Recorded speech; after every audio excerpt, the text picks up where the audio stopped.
The loneliness of the CEO. Why great leaders still need a room of peers. Hi everyone and welcome to Queensland Business Stories, brought to you by connectedplatforms.com.au. IT done right, done better.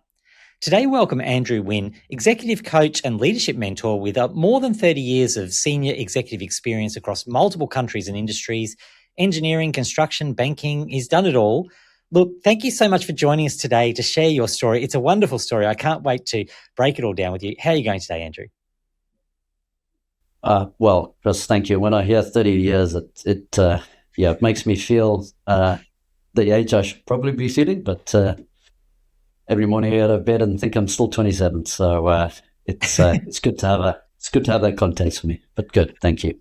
It's good to think that way. To wake up and go, yeah, I can't possibly be 30 years of experience because I'm not 30 yet. But look, Yeah. you've had a remarkable career. It's been across many places. You sort of were in Africa, the UK, in Australia.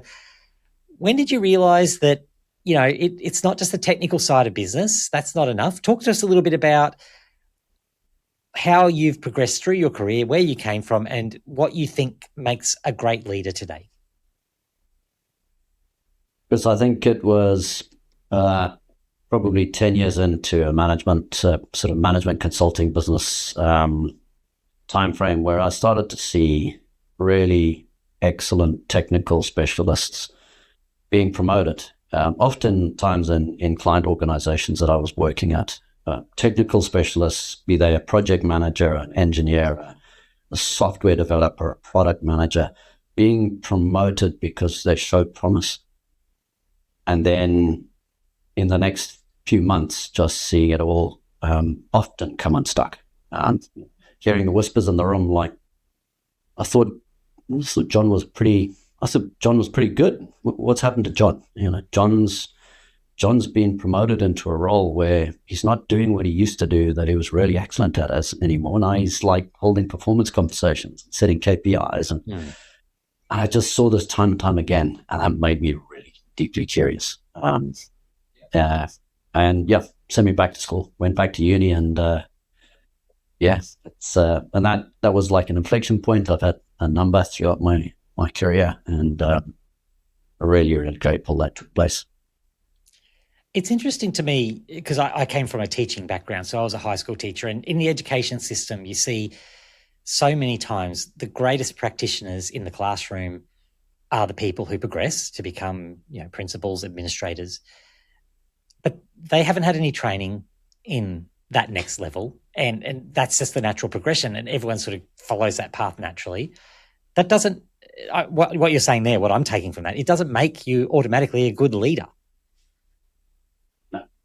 There was a fantastic podcast I listened to a few years ago where the person running the podcast really advocated, are you sure you really want to be a leader? It's not for everybody. And I think so many people get promoted and hanker for that promotion because it's like a tap on the shoulder. You're doing a good job. Are we going to promote you? But be careful for what you wish, because as you go up these elevators, often I talk to clients about what I call altitude sickness. The oxygen gets thinner. It starts getting lonelier. And if you haven't had the privilege of being given time to develop and learn these skills, it can be very isolating very quickly. And that's something I really want to dig in with to you with, because you described the CEO role as inherently lonely, and this is something that's fascinating to me. Why is that? I want to know a little bit more about that, because I've seen evidence of this. I've heard people say those exact words to me, people sitting in those roles, saying it's a lonely role. It's a challenging role where you're by yourself. That doesn't make sense to a lot of people, I don't think, because they go, well, what do you mean? You've got everyone wants to talk to you. Everyone wants a piece of you. How is it possibly lonely? Why is that? Talk us through that. I've coached a number of CEOs over the years. Look, CEOs get to be CEOs one or two ways. They either come up through the ranks or they get brought in from outside. Neither is particularly easy. When you get brought in from outside, you're put into a role where you're leading a team. And of course, everyone's checking you out. Who's this person? Where they're from? How do they know more than I do? I think I could have had that role. There's imposter syndrome. There's all sorts of things at play. If you've been promoted up, quite often very similar. There was generally someone else in your group of peers who thought, I'm the best fit for that role. I can't go back down to those people and share my concerns, my fears, the things I don't know very easily. Who do I talk to? I can talk to one of my mates that I cycle with on a Saturday morning, and probably what I'll get is a whole bunch of cheerleading. Oh, you got this, mate. You'll smash it. Yes. I can go home and try and chat to my partner, and why should they shoulder this? What do they know? This is not for them either, because generally they're going to be a champion and a cheerleader too. So who's that person around me that I can be blatantly vulnerable and open with, and will give me the feedback? Adam Grant's got a number of books that he's written on this, and he's got some great advice to leaders in terms of finding that network of people. He calls it a challenge network, a network of people that you can trust, that will challenge you, not be an echo chamber that just, it's a fantastic idea, which is often what you'll get from below you, because no one really wants to make a career out of telling your boss how they're wrong. Yeah. So it's, you just, I was sharing with somebody before, it's a bit like bankruptcy. It comes on really slowly, and then it happens really fast. And that's what I've seen with leaders at the top. This loneliness creeps up, and then it's everywhere. And not having somewhere where you can just go and be completely open, put your cards on the table and say, tell me what I'm not seeing. Yeah. This is what I think I'm going to do. What am I not seeing? What's another way? And that's a challenge in itself, because how do you build that level of trust? I think there's a lot of fear from people in those higher level executive positions around who they can trust and what they can be open about. I know that's something you were talking to me about before, that's so valuable from the groups and the coaching and the work that you do. It does break through that barrier. You've had success with that. Yes, there's different ways this can show up via coaching. One-to-one executive coaching. Yes, I create a space for leaders to show up and present what they're really committed to trying to achieve and what's got them stuck. So important to create that trust and vulnerability, so we can actually get working on the stuff that really matters, and not all the fancy stuff on the outside, which is the nice stuff to share. Let's cut through the bullshit and get to the real meat of the matter as quickly as possible. That's one way. Another way, and of course with the executive coaching, there's 360 feedback and a whole bunch of other stuff. There's merits in these things, but some of these times there's merits and some of there's not, because with 360 you can also have that same, or not really sure if this is confidential, I'll be a little tentative what I share, what I don't. With the work I do with Vistage, that's something completely different. That's bringing together CEOs and business leaders into a room, into a group, and building a very safe, confidential container, and building trust over a period of time.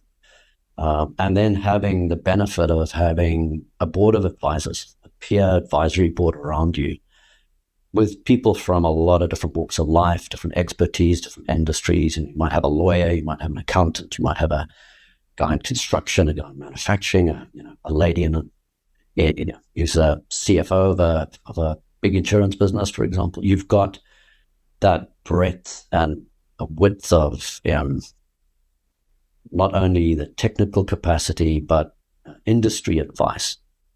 And they sit and watch you quietly over the months, and they start to know you as a person. They can smell when what you're saying is the flowery stuff on the outside. And with trust comes the ability to gently call it and hold you to account. And that's where real magic starts happening.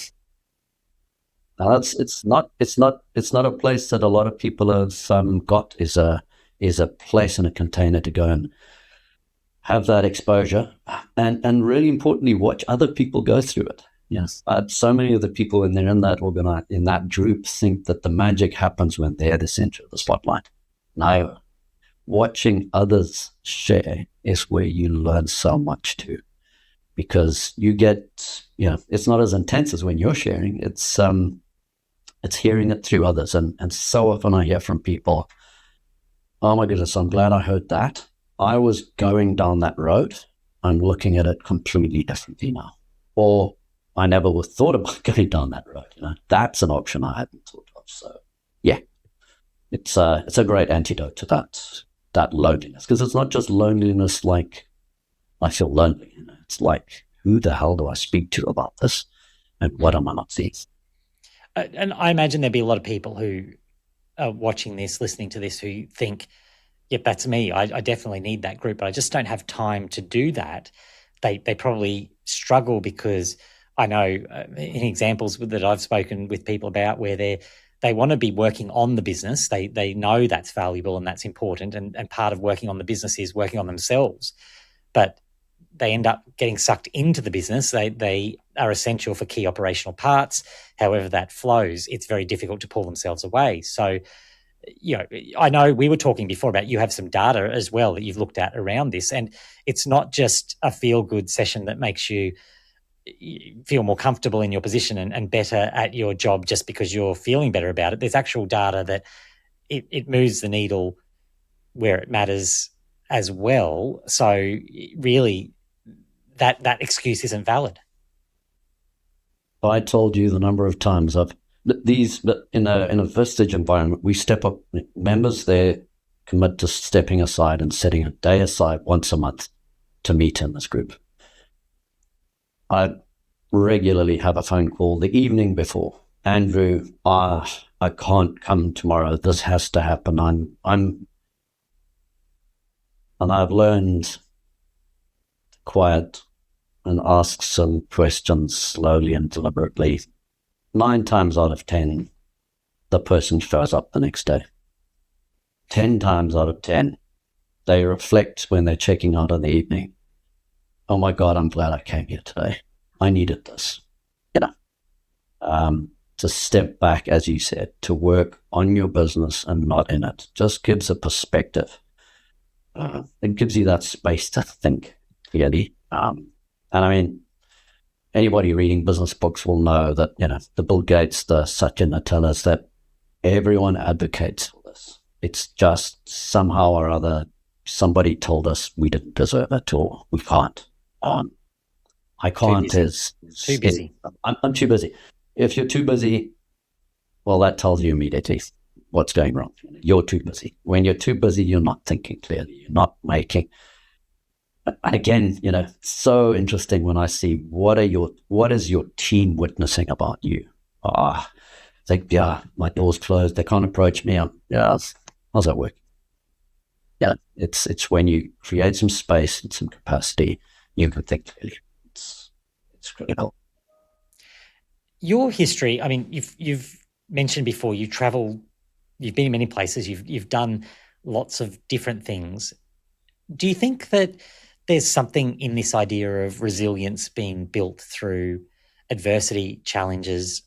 I seem to think anecdotally that the people who are best in these leadership positions have often had to overcome challenges.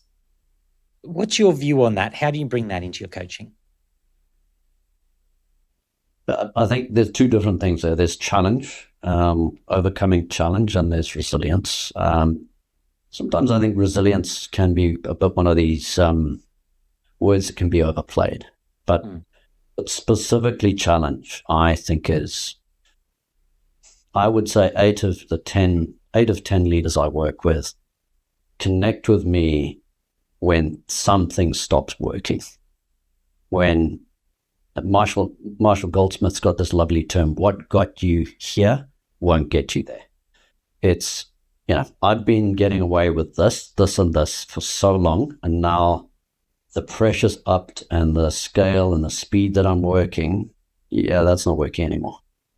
And it's when they have the humility to realize, oh, it's probably me. And I don't know what that is. Those are the calls I love, because that's cue Andrew. That's where I can have the greatest impact with somebody. If there's not an awareness that I'm fine, and often in a corporate coaching world, we can have people that are brought to us, go and see a coach, and they're like, why do I need a coach? Those are much harder gigs. The gig where someone shows up and says, this doesn't work. Why am I doing what am I doing? Why am I working this hard? This is tough. Why am I doing that? Richard Raw, Franciscan monk, lovely quote. We spend the first half of our lives building a container, and we spend the next half of our lives working out what we're going to fill it with.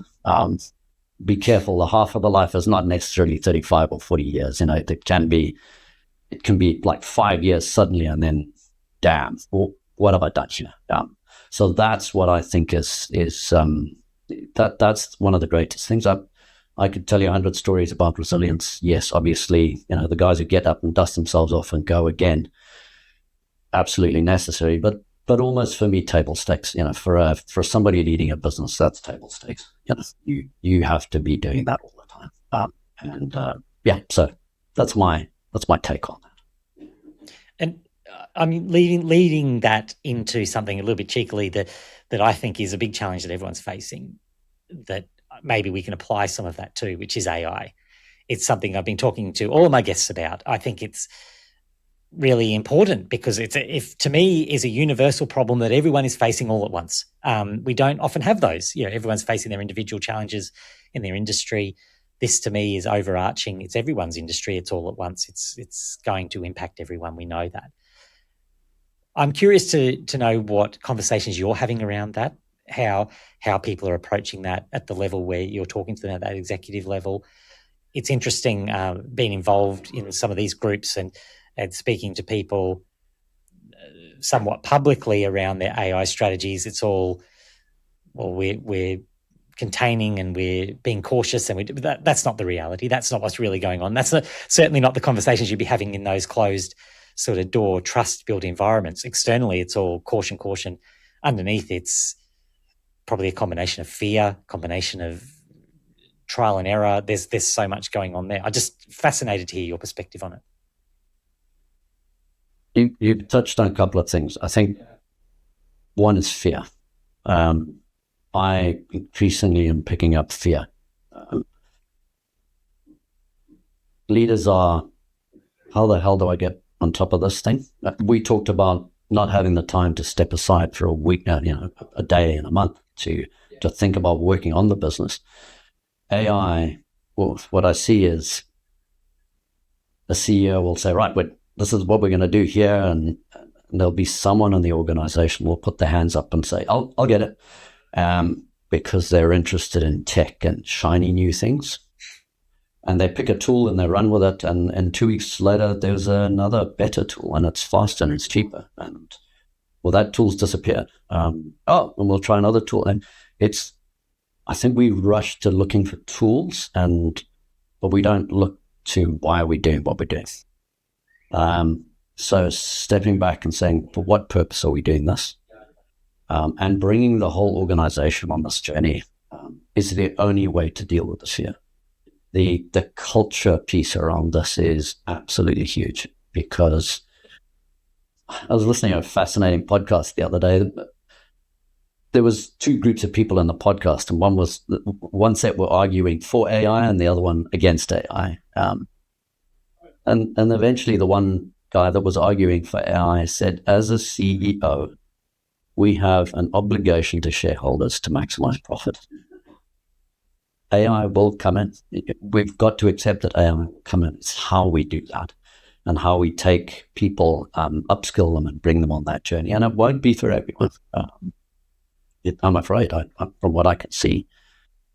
But it's, there's that little cliche. It's not that AI will take your job. It's the person using AI that will take your job. I'm not a great fan of the take your job because it's just fueling that fear. But I think that's it. I think the benefit I've had from a life of working across technology is I get excited by technology. I spend an hour a day working with AI tools and reading every single day just to understand it and stay abreast. And I see the amazing benefit I'm getting from it. My clients are getting from me using these tools already. I think it's a very exciting time, but it takes leadership. It takes real concerted leadership to bring the organization along on this journey without them all freaking out and without just being cold-hearted and a capitalist, because neither of those is neither of those are the great solutions. So. Well, I can actually see a segue too between the tool aspect of that you were talking about there and the tool aspect you were talking about before with some of those frameworks and other management tools, leadership tools that I know you work with, you've talked about in the past and the things that you do. But it's probably the same story there. The tool isn't the answer. The tool needs to be applied on top of the answer already being figured out. You can't just go, you mentioned 360 sort of feedback and things like that before. Yeah. Well, and you said, is that even honest if it's not if you haven't built the right framework underneath it? It's pointless having that tool saying, well, I do 360 feedback so I know what's wrong, when everyone hasn't told you the truth. You've got to have built the culture correctly underneath that first. Is that the same here? Is it really the same issue at play when we're talking about AI? I think so, because just to use that analogy, you came back to what I said earlier about 360 feedback.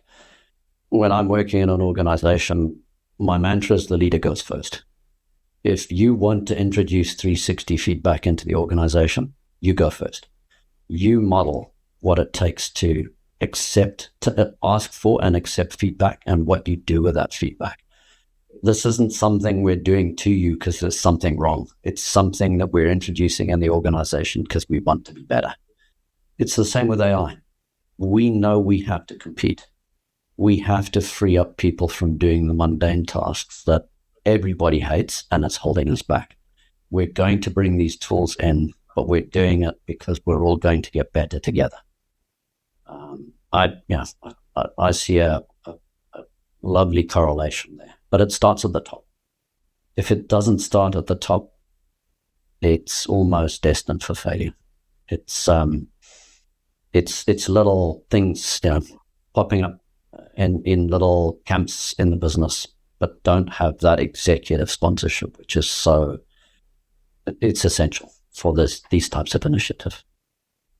So it's not the job of the CEO to be the lead on the AI, but it's the job of the CEO to model, to have that vulnerability to explain and communicate what this is so important and for what purpose, for what end, what are we committed to doing? And it's generally serving our clients or our stakeholders.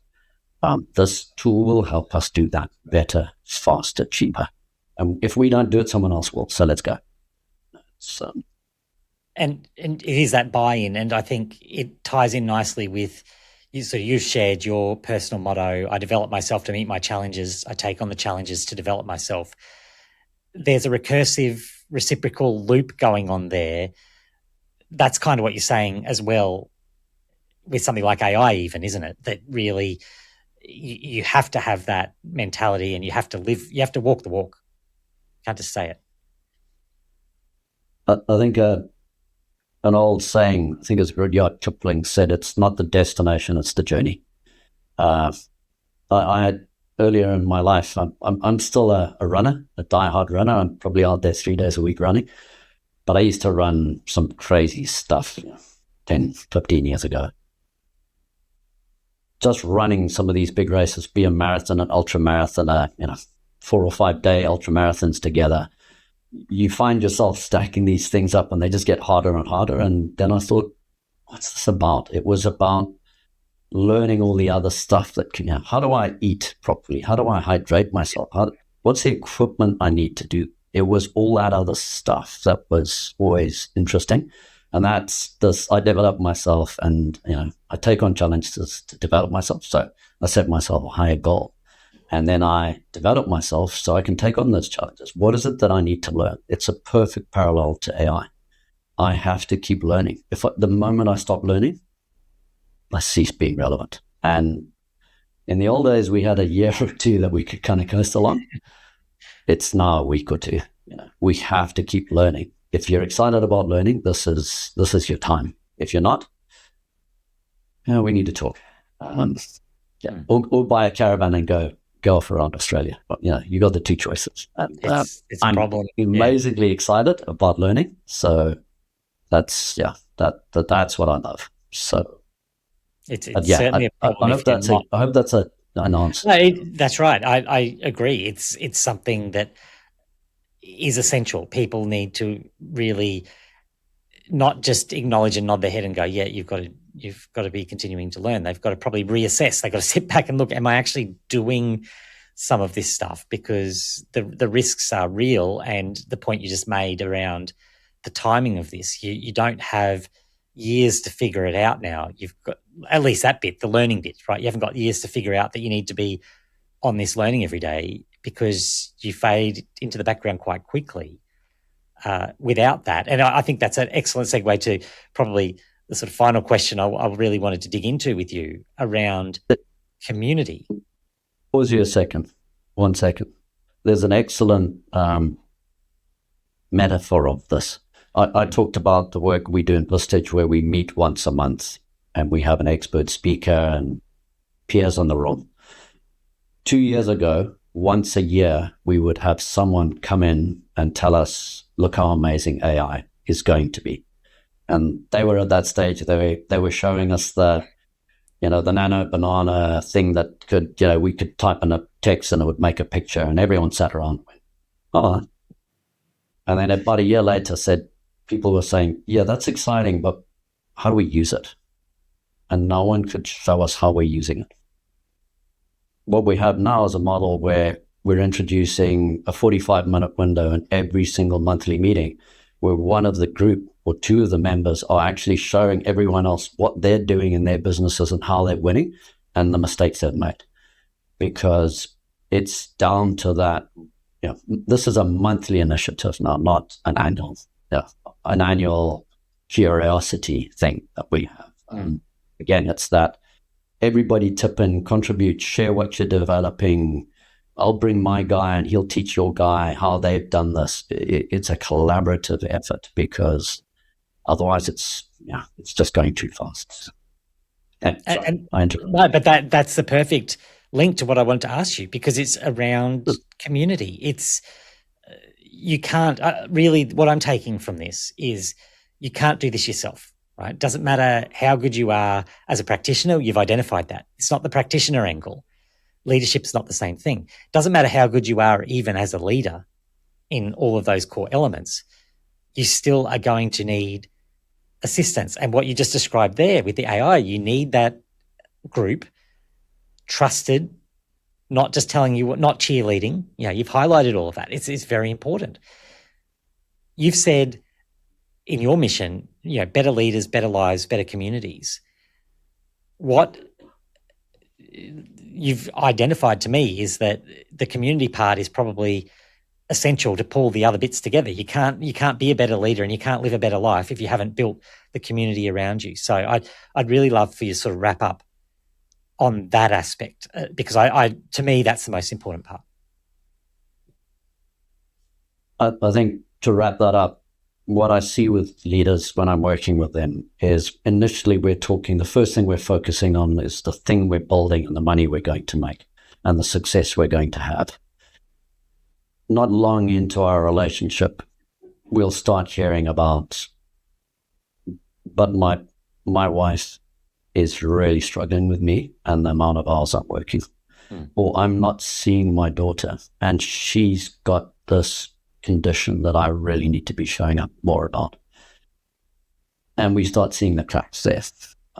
So the sustainability, the balance, it's how do I be present when I'm at home? So it starts there. It starts with that nuclear family unit, just being a better human being, a better father, a better mother, a better brother, son, whatever it is that's important. And then it bleeds out from there into community. Because when you're showing up at school and watching your kids playing sport on a Saturday, because it's a priority for you now, you're at school and you're in the community, and you might just be at the sausage sizzle in the afternoon, and the next thing you'll be doing something else or giving some money to something. It becomes a community event. We see members asking other members to come and join them on a ride, or a walk at a park, or a river fire event, or something. And then that community builds. It builds slowly, but it builds, and then you start seeing the full sort of fabric of what it means to be really successful. What is real success? No. Beautiful book. How would you measure a life? Clayton Christensen taught the MBA program at Harvard University. If there's a book, perhaps anyone should read that book.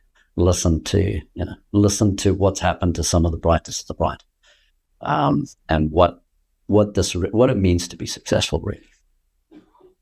That's it.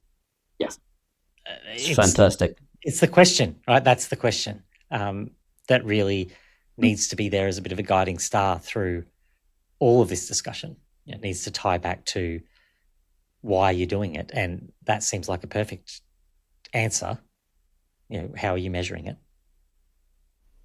It's funny, as you said that, I just realized I was working with a leader this morning, and we were talking about power through as opposed to power over. Yeah, when as a leader, I am having we as an organization are having an impact that we're having, but it's not just me being the clever guy who's leading it all. It's a group of people that are growing together and getting more skilled, more experienced, more capable.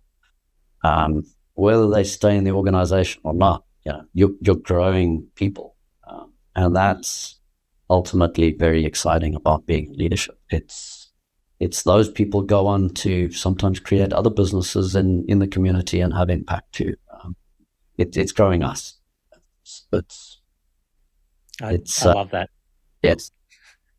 Look, easy to lose sight of that. Particularly in that busy. We talked about that before. Like when you're busy with all this stuff, it's very easy to lose sight of the big picture.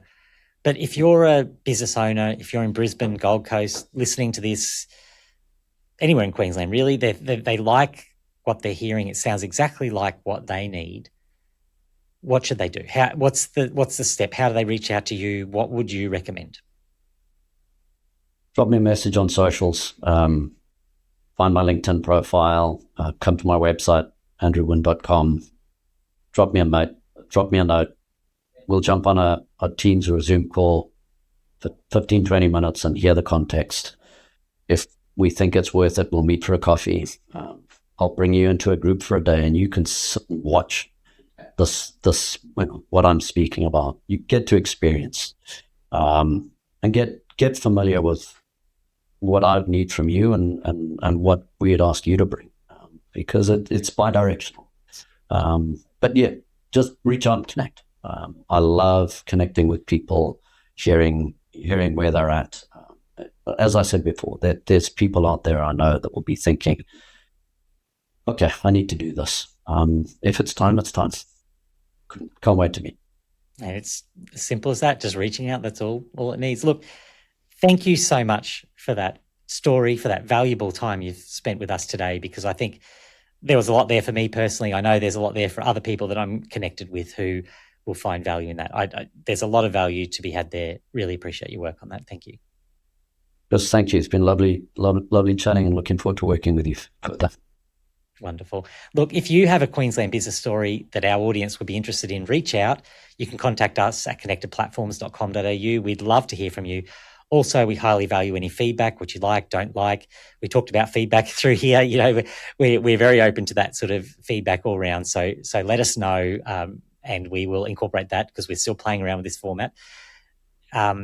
Everyone watching will know that if you really like something, it's good to give a Google review. So I'll plug that again.